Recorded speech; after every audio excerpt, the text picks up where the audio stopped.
Mga karosa, magandang araw po. Bali, August 8, araw po ng Martes. Ayan, ipagpapatuloy natin yung ating project dito sa Phase 5. So, meron na tayong bagong gagawin ngayon. So, doon pipwesto muna yung ibang tropa. Tapos yung dalawang pintor natin na si Kuya Dindol at si Jamil. Itutuloy lang nila yung overall paint dun sa last project natin sa Phase 5. So, ito mga karos, meron nga lang po akong ibabalik na tiles dito. Nasa likuran ko. May mga basag. Ito pong tiles na to ay para po dun sa ginagawa ni Louie dun sa toilet and bathroom. Ito mga karos, samahan niyo po muli kami. Bagong project namin na isang Angeli na inner unit. Overall yung interior niya. So let's go and enjoy watching po. Andito tayo sa Paradahan. Ito yung tile center na binibilhan natin palagi sa may City Mini Home Depot. Bali mga karos, hindi ko pala dito binili yung tiles. Yan, naiwan ko rin kasi yung resibo nito. Dito pala yan sa SSR GTA sa tabi ng gasoline station. Yan, tama-tama, magpapagas tayo. Yan, let's go. Yan, pagas muna tayo.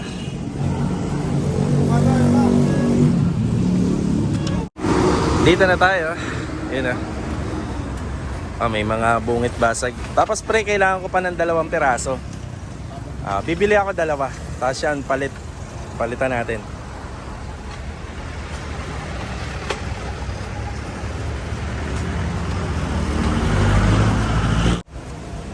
Bali, pagka ganito, nagbabalik na tayo ng alanganin na. Yan, ipapa-double check na natin. Ipapa-unboxing na natin. Ayun o, ito niya may basag. Yan naman, kaya minsan basag delivery.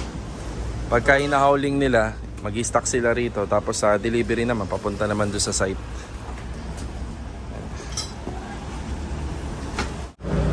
Tatlo pa lang. Bali, 6 yung dadalhin natin papunta sa site. Tapos yung 4 doon, wala nang bayad yun kasi return lang naman, change item. Tapos bumili tayo ng 2 piraso pa. 370 pesos. Bago tayo dumiretso ng site, dadaanan ko muna sila Master Batang. Yan, titingnan natin yung pinapagawa nila ma'am na aluminum kitchen cabinet dito. Yan, check natin kung pwede na natin ipa-schedule para ipa-install. Malapit na naman po yung pasukan ng mga estudyante.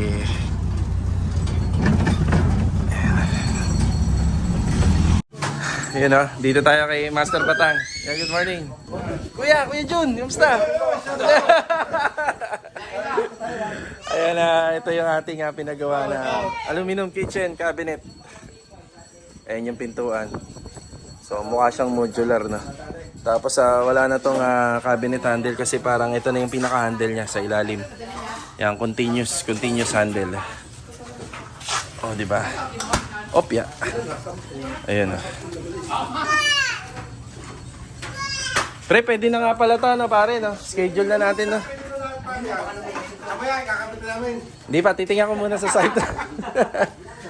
Saan yung sliding niya? Ayan. Sliding. Ayan. Yan yung screen door. Sa dulo. Ayun, sa dulo. Ayun. Halos okay na pala. For schedule na pala to. Waiting for area lang. Tsaka pare, kailangan nyo rin kasi ma-dispatch to, no? Para lumuwag rito. Tsaka baka makabali. Ma'am, bayaran na daw natin to, ma'am. Pero hindi, may susukatan pa daw doon, di ba, pare? Yung sa banyo. Okay na to. Yung sa maganda naman, di ba? Oo, ang ganda. Yan, ganyan na yung niya, setup niya. Yan, tapos naka-hydraulic hinges din siya. Yan. Yung bulok yan, walang anan. Oo, no? Yan ang maganda. Disente. Oo. Linis din yan. Yung pang-ilalim nito, pre. Wala na si pare. Yung pang-ilalim, ang hindi ko nakita. Pa-L-type yan. Yung pang-ilalim, paring Ray. Andyan na rin. Ay, ayun. Oo, ayun. Ayun yung pang-ilalim. Yung pang-ilalim, partition na lang yan. Assemble na lang na. Ganun din ang pinto. Wow. Ganun din yung pinto. Ayun, ayun yung louver na para may singawan yung ayan ayun, ayos. Bolt in lang yan doon. Sige pare, thank you. Sige. Boom, nagmerienda ka na, boom? Hindi pa? At nang ready, nang pamaharap ng ready.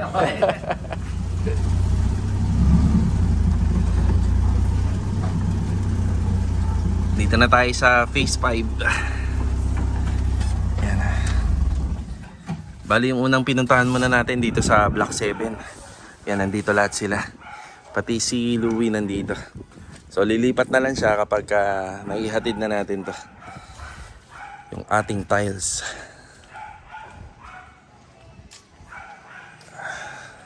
Bali nandito muna yung ating ibang metal paring. Ayun o, sinandal muna natin dito. Ganyan naman para mapaluwag po yung area. Tapos sa diskarte namin, dahil masikip yan pagka inakyat sa taas. Nasa ano kasi yan eh, nasa 16 feet. Diyan namin kinukuha sa bintana. Kaya nakasandal siya dyan. Tapos ito yung PVC panel namin. Nilabas muna natin, ipapasok na lang kapag natapos tayo rito. Ayun o, pinaluwag muna. Okay, andito si Louie. Good morning, Louie. Good morning. Tsaka si JP. Good morning. Kaya makikita nyo, may konting excavation dito. Konti lang naman, hindi to kagaya ng mga ginagawa namin na may foundation, may puting. Gawa ng mag-a-acid-nada tayo rito ng hollow blocks paikot. So, para magkaroon ng flooring. So, pag nagpa-flooring, kailangan talaga yon. May ano po siya, may blackout. So, inuuna muna yun. So, flooring lang yung finish nito. Siyempre, kung titira sila rito, tapos lupa yan, hindi naman maganda, di ba? Para malilinisin nila ng maigi, di ba? Tsaka para yung flow ng tubig, mapunta rin dun sa tamang drainage. So, hindi lang flooring yung meron niya, may water line at tsaka may floor drainage pa. Yan, si JP tsaka si Louie dito. Ay ibang mga gamit natin. Dito naman sa taas. Si Master Jojo, good morning, Master Joe. You know? Good morning. Tsaka si Bilo, good morning. Good morning. Ayan na. So dito ceiling framing, pero ang details meron po itong insulation. Insulation na gagamitin dito yung Hardeflex na 1/4. So lahat ng meron na Hardeflex dito, yung cement board, puro 1/4 po yan. Kasama na yung sa partition at saka yung gagamitin sa ceiling. So yung paggamit ng insulation magkakaiba, depende kay client owner. So pwede tayong gumamit ng heat insulation na foam, depende naman kay client owner yun. Pero dito napili ni Mami sa Hardeflex para hindi na siya mabubulok, permanente na siya nandyan. Sa foam kasi may tendency pa na mabulok siya. Pag bulok na yung hindi nyo malilinis kasi nalak na siya ng kisame. So ito lang muna, bali insulation muna, tapos framing, wiring, yan. Tapos sa PVC panel. Yan, PVC panel po. Gagamitin dito. So dito, gamit na naman yung ating cordless drill na si Makita. Yan, maraming salamat po ulit sa mga bossing natin na nag-sponsor. Gamit na gamit po.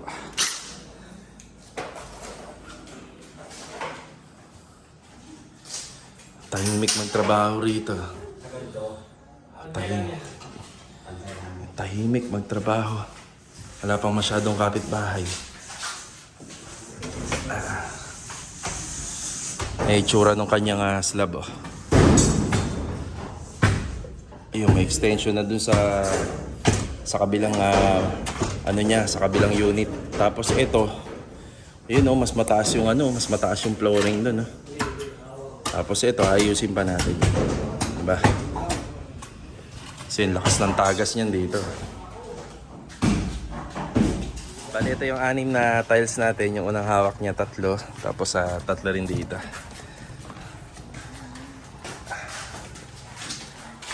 Yan, halos kompleto na to.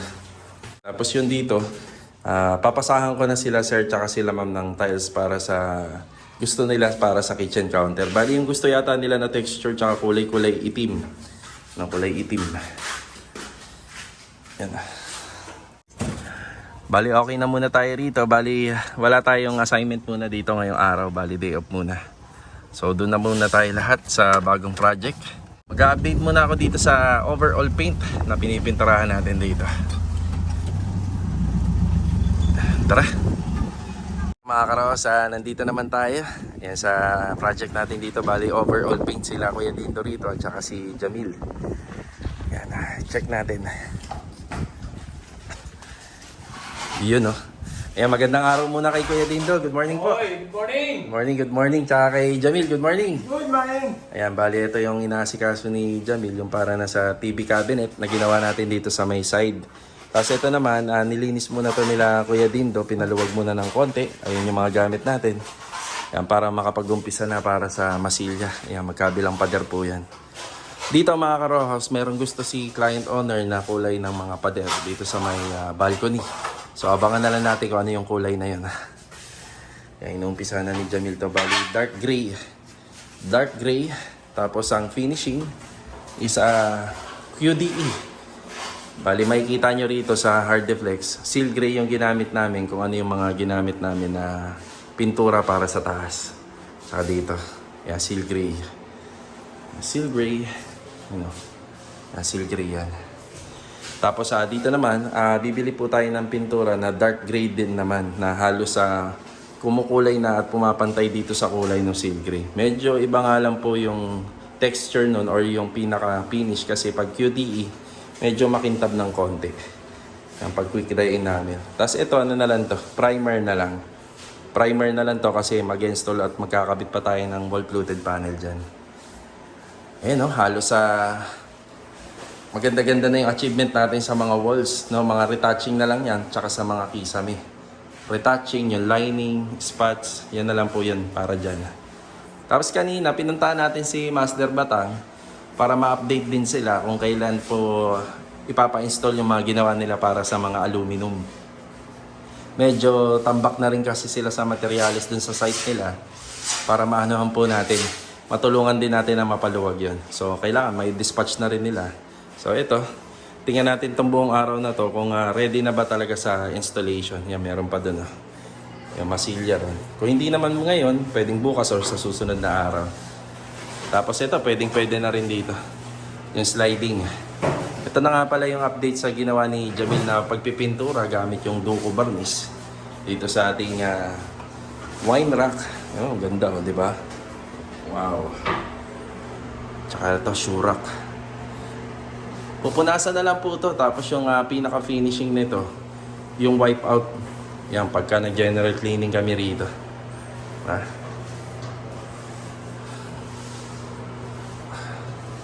Yan, pag makaluwag-luwag po yung buong tropa, paunti-unti po natin na ipapa-install yung curtain rod nila ma'am dito. Yan, puro curtain rod lang din to.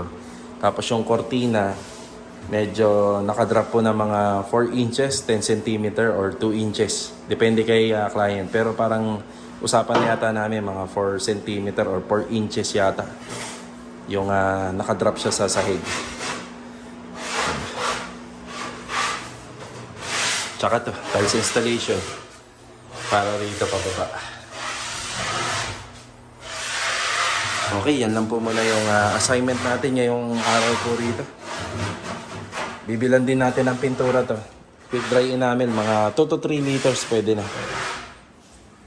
Tapos kompleto naman tayo sa skim coat. Ayan, may isang bag pa tayo doon para sa kabilaang masilya. Kaya lang ako sir na ano? Pencil brush. Pencil brush ko ya. Mga ilang piraso po? 3? Sige ha. Okay, yung kadalasan ginagamit natin dito yun. Yun yung maliit na brush na mas maganda ipahid doon sa mga singit-singitan para maganda at pulido yung kakalabasan. Ito, hindi pa natin pwedeng pa-installan ng screen door to. Marami pang gagawin dito. Tara. Yan, break time muna. Yan, break time. Tapos yung tiles nga pala natin sa second floor, yan, ibababad muna namin. Gagawa natin ang paraan para maibabad. Yan, meron naman kaming trapal doon. Tapos ito, may hollow blocks na rin dito. Yan, gagawa tayo ng parang mini swimming pool para maibabad siya bago ikabit. Ang ganda ng weather. Tapos dito sa likod, bibilhan muna natin siya ng pipelines. So, water line, tapos yung clean out para dito sa catch basin. Floor drain. Dito natin ilalagay yung pinaka-floor drain niya para dyan papunta lahat ng tubig. Tapos, kailangan din ng rito ng faucet syempre. Mag-aabang tayo ng linya ng poset. So, yan lang naman yung gagawin dyan eh. Ang sintadahan lang. Siguro mga 2 patong ng hollow blocks kasama yung baon. Tapos yun na siya. Yun yung gagawin lang dyan. Flooring. Tapos idadamay natin sa tiles installation para madaling linisin at madaling gamitin. Yan, pati ang bintana na yan, papabaklas natin. Tapos ibablock din natin ang hollow blocks para yung tiles natin dito, sagad na siya na malinis tingnan sa loob. Yan, bibilan lang natin to ng clean out din. Ang babaw nung catch basin nito, baguhin na lang natin. Oh, tingnan yung tsura nung catch basin. Parang isang tabo lang yan eh. Oh, laliman na lang, no? Laliman natin. Oo, tubo, 2. Pasingawan. Tsaka elbow. Tapos dito naman mga karos, binalikan ko. Kasi nasabi ko kanina yung para pinaka-transition ng trabaho natin dito. Ang mauuna rito, tiles. Pagkatapos lang nitong insulation, yung insulation na ginagawa namin. Bali, naka-ano nga po pala to? Naka-hardiplex, tapos paano namin kinabit yan? Naka-rivet po yan. So, naka-rivet siya. May abang na po kasi na mga metal trusses yan. Ayan, yung mga C-Parley na 2x4. Yan, dyan po siya naka-rivet para matibay. Also, doon din sa gilid. Yan, sa pinaka-framing niya. Yan, naka-rivet din po siya doon. Since PVC panel kasi yung nito, yung finish, mauuna muna yung tiles, tapos yung haligi o yung partition, yung division, saka gagawa po tayo ng metal framing uli. Bali, hindi to yung laging ginagawa namin na nauuna muna lahat ng kisame bago yung tiles. So, tiles muna rito pagkatapos nitong insulation, saka yung metal framing, yan, para makuha po natin yung pinaka-actual na latag. Okay, dito tayo sa hardware sa may bandang Carissa. Bumili tayo worth of 612. Mga fittings lang to. Yan, fittings. So, water line, may thread, clean out para sa catch basin, elbow, tapos kinukuha na lang yung PVC pipe tsaka yung water line. Ayan, hawak na ni ma'am. 612 para dun sa bagong pinestuhan ng tropa ngayon.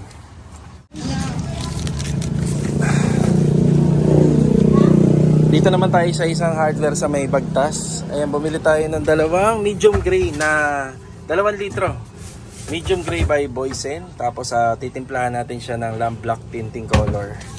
Yan, 420, 2 litro lamp black, 95 pesos. Tara! Dito naman tayo sa hardware ni Boss Daryl. Dito tayo nakabili ng 32 additional breaker para doon sa aircon. Yan, doon sa bagong ginagawa natin to. Tapos yung kaninang binili natin na materialis na pintura, doon naman yan sa ginagawa nila Kuya Dindo. Okay. Yan, bali 265 pesos. Okay, dito na tayo. Yung medium gray lang tsaka Kuya, lamp black. Opo. Bali Kuya, idadark pa natin yan. Yung parang gray daw na papunta na sa itim. Siguro pag isang timplahan nyo na lang. Ayan. Sige, salamat. Boss, inumpisa na? Thank you ha, salamat. Yan, kumuha na. Sige, salamat. Yan, pinapahakot na po natin to. Yan, nakakuha na tayo ng maghahakot pa. Yung unang nakausap kasi natin, hindi niya yata kayang hakutin to. Ayan, masilya. Ayan, titimplahin na lang po nila kasi yung gusto ni ma'am dito, yung parang malapit na sa black pero nandun pa rin yung texture ng gray. Ayan o. Sarado, masilya. Pinahiran muna ng epoxy primer, no? Jamil, no? Epoxy primer. Tapos polytop na. Ayan, maraming masilya pa yung pagdadaanan nito. Diyan na yung ating pintura na binili kanina. Tingin nyo sir, pantay natin to. Oh, yun, oo. Tignan natin ha. Silsilin nyo na lang kuya, no? Para maganda. Para kumantay ka. Kita nyo naman, no? Yung ilalim, no? Nakabuntis. Nakabuntis yung ilalim para maganda tingnan mo. Tsaka pagka kinabit yung screen door, walang problema.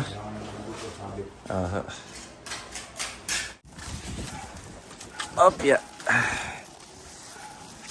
Ay, mga PVC pipe, waterline, elbow. Ayan, tapos pinapasok na nila yung ibang gamit na nilabas kanina. Ayan. Tapos itong circuit breaker para dito yan. Iyon, no? Yung tatak niyan, chint. So dito mga karos, kapag magdadagdag kayo, i-make sure nyo na lang kung ano yung ginamit na ano rito. Mga circuit breaker, yun na lang din yung bilhin nyo. Meron kasi nito na hindi niya kasukat eh. Kumbaga papasok siya pero minsan nakausli para pag sinara yung cover, ang pantay pa rin. Yung iba kasi nito nakausli kaya yung cover hindi na masasara. Merong isa nito yung kroto yung tatak. Kaya ito na lang para pantay siya. Yan, 32 amperes. Bali yung line wire nito, yung sa linya na ng dalawang aircon natin sa taas. Tapos nandiyan na yung breaker niya. Alright. Oh, break time muna. Break time. Yan, tanghali na po. Ganda naman ng ulap oh. Tara. Okay, break time muna mga karohas. Ayan, magkasama kami ni Master Jojo. Dito na kami manananghalian. Dito na kami magbe-break time muna. Ayan, dito ulit tayo sa Ligata. Sa pinakamalapit na resort dito sa Lumina. Eh, mga bata oh. Ayos ba? Ang itim mo na, Aki ah. Ayan, si Master Jojo, pati yung aso nila.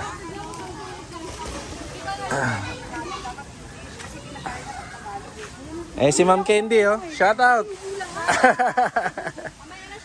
Ayan, bali pinapasyal namin si Ma'am Candy kasama yung anak niya. Ayos ba? Ayan, saktong-sakto kaya dito na rin kami manananghalian no. Kain na. Jo, tara. Kakilala mo, Jo? Kain tayo. Tara. Yan, break time muna, break time.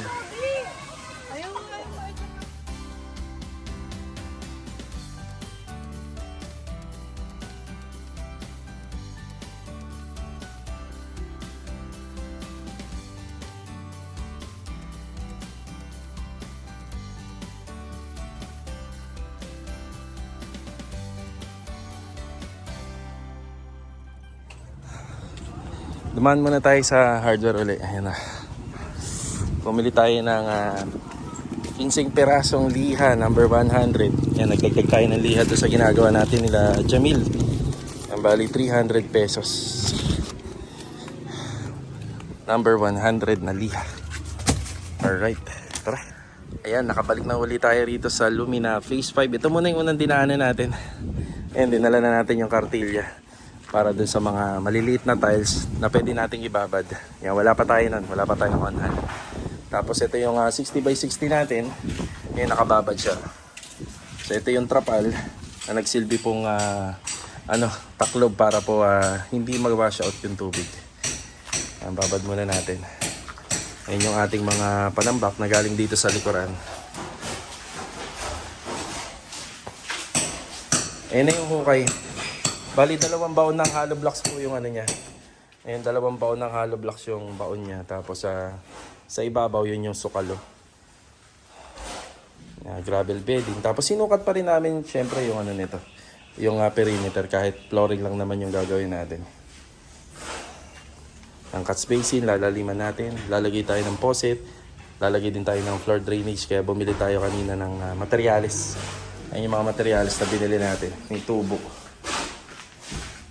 Tapos kagaya ka ng sabi ko kanina, uunahin yung tiles installation dito. Yan. Nagpe-prepare na po sila. Tiles installation muna bago tapusin yung kisame. Pero sa kisame natin, may panimula na tayo dyan yung insulation. Yan, cement board na 1/4 yung ginamit namin dito.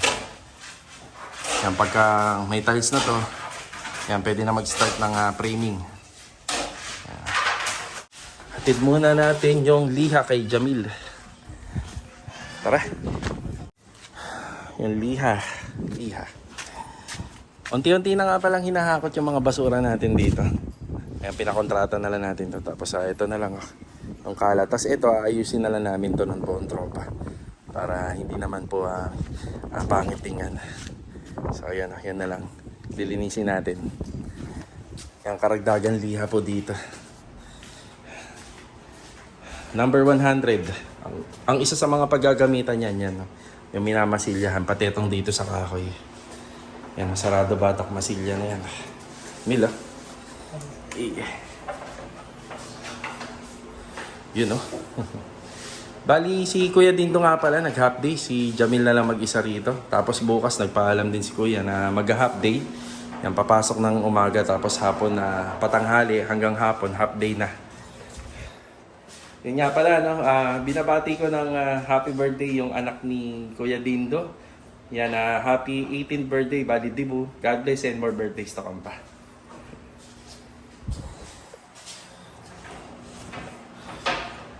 Bali, ito mga karosa, magbibigay na ako ng update dito. More on Masilya. After ng Masilya, lilihain niya. Tapos pinapahiram pa yan ng lacquer thinner. Halos Jamil, yan lang naman yung kailangan mo, no? Yung liha lang, no? Tapos meron tayo dyan. Tapos ito nga pala yung update sa pintura. Yan, pakita lang namin para makita ni ma'am. Ayan. Bali, yung original color ng medium gray na binili natin, yan, baka magustuhan nyo yung kulay ng medium gray. Enamel kasi to, bali ready mix na. Ito po yung original na kulay niya.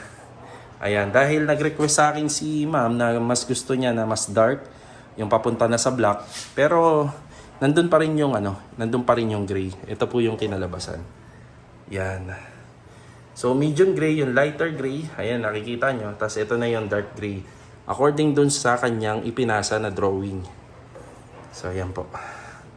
So ito yung magiging kulay ng ating cabinet dito sa TV console. Yan, abangan po natin. Di ba? Ganda. Yan, maraming salamat din sa mga pintor natin kasi nakuha nila yung gusto kong kulay na pinagagawa ni client. Alright, ito muna yung update natin dito. Bali, ito mga karos, malapit na naman pumatapos yung buong araw natin yung araw ng Martes. Ito, shoutout muna kay Ma'am Evelyn Dimaano from Batang San Miguel, Malacanang. Shoutout sa inyo and ingat palagi. Shoutout na rin po kay Sir Ryan Gohetas from Cebu City. Yan, God bless po sa inyo. Also, shoutout na nga rin po pala kay Ronnie Gapus ng Armor Dental Detachment, Camp O'Doniel, Santa Lucia, Capas, Tarlac. Yan, God bless po sa inyo. So ito mga karosa, babalik na tayo dun sa phase 5. Mag-update tayo dun sa may Block 7 dito sa bago nating ginagawa na project. Yan, let's go. Tara. Okay, dito na tayo. Ayan, nagbibistay na lang sila rito para sa pondo natin bukas para tuloy-tuloy yung installation ng tiles. Bali, 2 cubic nga lang pala ng buhangin yung in-order natin dito. So, saktong-sakto lang sa pagtatiles ng flooring.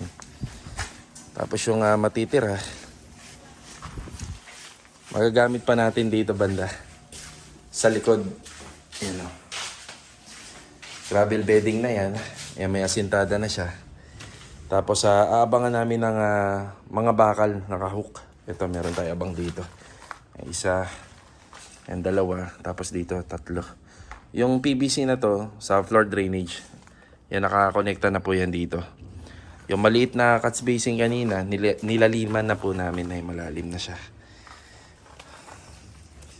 Tapos ito nakikita natin na PVC pipe na to. Yan, naka-expose talaga yan kasi wala namang iba kundi ganyan lang siya. Hindi na natin siya matatago kasi wala namang bakod to. Yan, para sa pasingawan yan.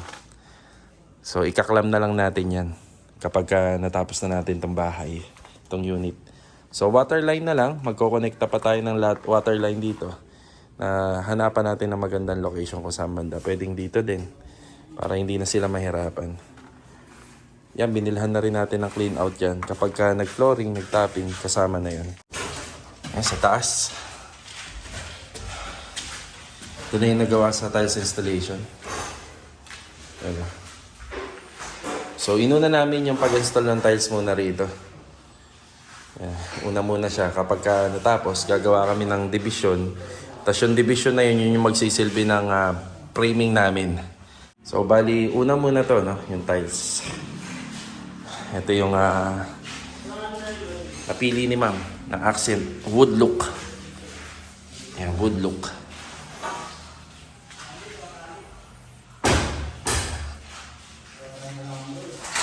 Bali, okay na tayo rito. Ayan, sinisecure na lang namin yung mga gamit muna. Ayan, may ano na tayo rito. May nabistay na tayo. Tapos tuloy-tuloy lang yung pagbabad ng mga tiles na 60 by 60. Bali, yan lang muna yung mga naganap ngayong araw po ng Martes.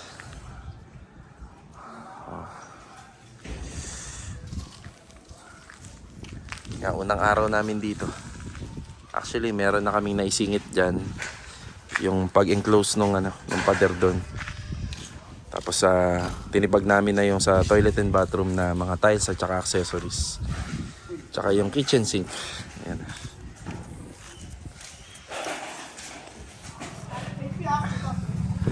Okay, dumaan muna kami dito. Kaso nga lang, nakalimutan namin yung metro. Ayan, uwian na po. Ayan, shoutout kay Ma'am Isa tsaka kay Sir Edward. Meron silang additional na pinagagawa dito sa interior ng bahay.